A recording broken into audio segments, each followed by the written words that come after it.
Minha situação financeira estava muito complicada.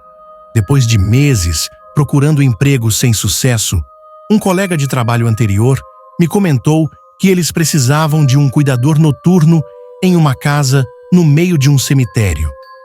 A notícia me caiu como um presente dos céus e, sem pensar muito, aceitei. Não era um emprego ideal, mas na minha idade, as oportunidades não eram abundantes, então peguei o que tinha. O turno era das 21 horas às 8 horas da manhã, todas as noites, exceto aos domingos. Tinha que ficar em casa, vigiando ninguém entrar no cemitério e, acima de tudo, ninguém se aproximava da casa. A casa era grande, de madeira, com 2 andares. Lá dentro tinha uma morgue, um crematório e até uma sala para velar pelos mortos. Ela estava rodeada por árvores altas, lápides antigas e mausoléus espalhados, dando ao lugar uma atmosfera assustadora e misteriosa. Na primeira noite, o silêncio era total. Só se ouvia o ruído de insectos e o ligeiro ramos a mover-se com a brisa. Tinha vários monitores à minha frente que mostravam diferentes setores do cemitério. Tudo parecia calmo, até que, em um dos monitores, vi uma mulher andando entre as lápides. Assustei-me ao vê-la.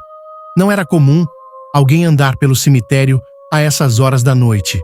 Pensei, quer dizer, o que estava aquela mulher a fazer lá? Peguei minha lanterna e fui investigar. Quando cheguei no local, não estava ninguém. Algumas horas depois, a mulher apareceu novamente, desta vez mais perto da casa. Senti um arrepio rolar as minhas costas. Quem era? Como é que eu cheguei lá sem eu ver? Saí de casa novamente, mas como antes, não encontrei ninguém. Gritei, esperando uma resposta. Ei, não pode estar aqui. Se eu a encontrar, vou ter que levá-la para a esquadra. Mas o cemitério permaneceu em silêncio. Voltei para casa, inquieto. Depois da meia-noite, vi-a de novo. Ela estava em frente à casa, olhando para a câmera. Parecia me observar, e embora não distinguisse seu rosto, tinha a sensação de que estava tentando se comunicar comigo. Decidi sair mais uma vez, mas quando cheguei lá fora, não havia sinal dela. Andei pela casa iluminando o chão com a lanterna. Meu coração batia forte enquanto avançava entre as lápides, tentando ignorar o medo que me envolvia. Então, tropecei numa lápide e caí no chão. A lanterna escapou-me das mãos e rolou alguns metros. Quando me levantei, ouvi algo que fez o sangue gelar. O choro de uma mulher, muito perto. Engoli saliva e liguei. Desta vez, com mais desespero. Olá, o que quer? Onde está ele? Mas não houve resposta. Peguei na lanterna do chão e continuei procurando. À medida que avançava, iluminando cada canto, senti algo roçando meu tornozelo. Quando olhei para baixo, vi uma mão surgindo da terra, segurando-me com força. Um grito saiu da minha boca e o eco espalhou-se pelo cemitério. Tentei me livrar, mas a mão estava segurando mais forte. Um morto-vivo. Pensei em pânico, mas então a mão mexeu-se e eu pude ver o corpo emergindo lentamente da terra. Tinha o rosto e o cabelo coberto de terra, com folhas das árvores coladas no que parecia sangue. Suas roupas estavam um pouco gastas, muito sujas e manchadas com algo escuro. Então pensei que aquele morto-vivo talvez não fosse isso, mas alguém que tinha sido enterrado vivo. E sim, claramente tinha que ser isso. Iluminei essa pessoa mais perto. Era um homem jovem. Ajude-me, ele implorou-me. O que se passa? Onde estou? Tenho terra na boca, no estômago. Meu corpo todo dói. Ajude-me. Minha mente estava tentando processar o que eu via. Era catalepsia? Ou alguém o tinha enterrado para se livrar dele? Calma, eu disse-lhe. Anda, vamos para casa. Vou chamar a polícia. Ajudei-o a levantar-se e levei-o para a casa. O medo me dominou, mas eu tinha que manter a calma. Lá, debaixo do chuveiro, a água limpou toda a terra que cobria seu corpo, revelando cicatrizes que pareciam recém-cozidas. O homem começou a gritar de dor enquanto a água o limpava. "Dê-me algo para esta dor, bom homem." "Não aguento", implorou-me. "Posso te dar um ibuprofeno de 600? Eu disse-lhe. E para ser sincero, eu não sabia mais o que fazer. Já tinha chamado a polícia, uma ambulância. A situação era bizarra e desesperante. Finalmente, a polícia e os paramédicos chegaram. Deram-lhe um calmante e levaram-no para o hospital. Entretanto, fui interrogado durante horas. Contei-lhes tudo o que aconteceu, incluindo a mulher misteriosa. Estava molhado de transpiração.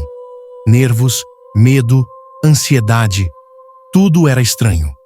Um primeiro dia de pesadelo, mas pelo menos não tinha sido um morto-vivo. E a mulher? A polícia não a encontrou. Continuamos olhando para as câmeras, mas não tinha aparecido de novo. "Mostre-me as gravações." Nas gravações, estava lá. Os policiais estudaram atentamente para ver quem era a mulher, mas seu rosto não podia ser visto claramente. Talvez tenha ido embora, simplesmente foi-se embora. Ou talvez ele tenha vindo buscar este morto, mas vivo. Não é? Perguntei-lhe. Entém. Meu nome é Samuel e sou do interior de Goiás. Meu relato é sobre uma casa onde minha mãe e minha avó moravam há cerca de 48 anos. Minha avó conta essa história e minha mãe confirma tudo.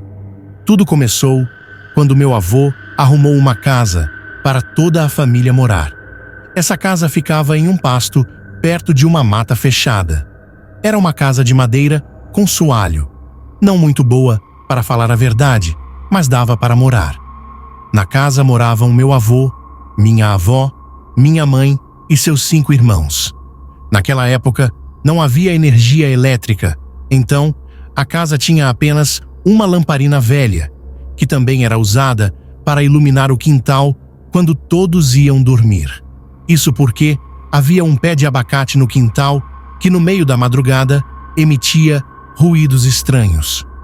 Por esse motivo, meu avô deixava a lamparina acesa no quintal, conforme relato da minha mãe.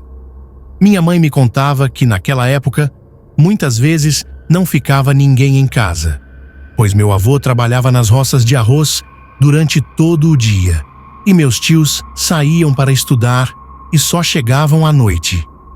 Minha mãe também me contou que quando minha avó precisava sair de casa, ela sempre fazia uma marmita de comida e deixava na janela. O mais estranho é que todas as vezes que minha avó e minha mãe voltavam para casa, a marmita sempre estava vazia. Minha mãe, que era uma criança naquela época, questionava minha avó sobre o motivo de sempre fazerem uma marmita quando precisavam sair. Minha avó não quis falar o motivo, ignorando a pergunta da minha mãe. Minha mãe relatou que certa vez, ela e minha avó tiveram que sair de casa, mas minha avó não fez a marmita que era de costume deixar na janela quando não havia ninguém em casa. Elas estavam com pressa para ir para a casa da vizinha, que ficava a 8 quilômetros de distância. Elas percorreram toda essa distância a pé, pois não tinham bicicleta. Minha mãe notou que minha avó estava preocupada, algo que ela nunca tinha visto antes. Depois de um tempo na casa da vizinha, elas retornaram para casa ao entardecer, e quando minha avó abriu a porta da sala, minha mãe viu que a cozinha estava toda revirada, com todas as panelas no chão e o arroz cru espalhado pela casa. Minha avó limpou toda a bagunça em silêncio.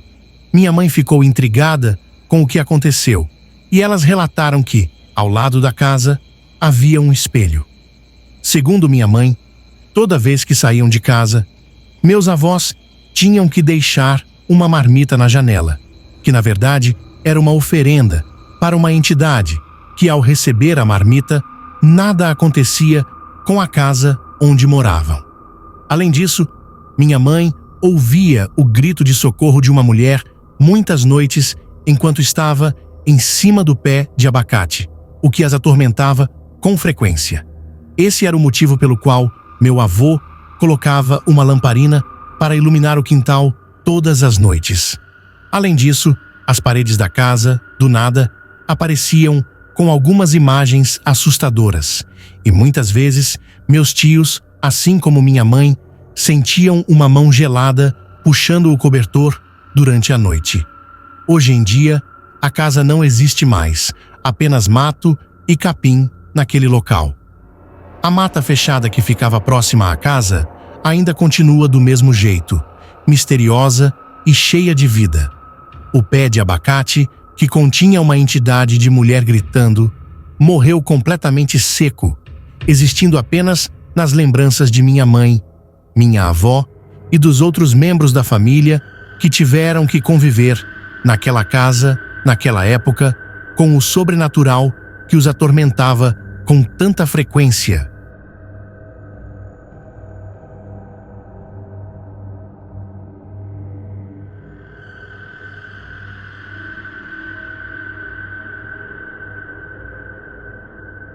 Muito obrigada pela sua presença. Se gostou do vídeo, deixe seu like. Se for novo por aqui, inscreva-se no nosso canal e assine o sino das notificações. Comente qual a sua cidade. Também aceitamos sugestões de vídeos. Se gosta do nosso trabalho e quiser nos ajudar, se torne membro ou dê um valeu. Também compartilhando os vídeos com seus amigos nos ajuda a alcançar mais pessoas.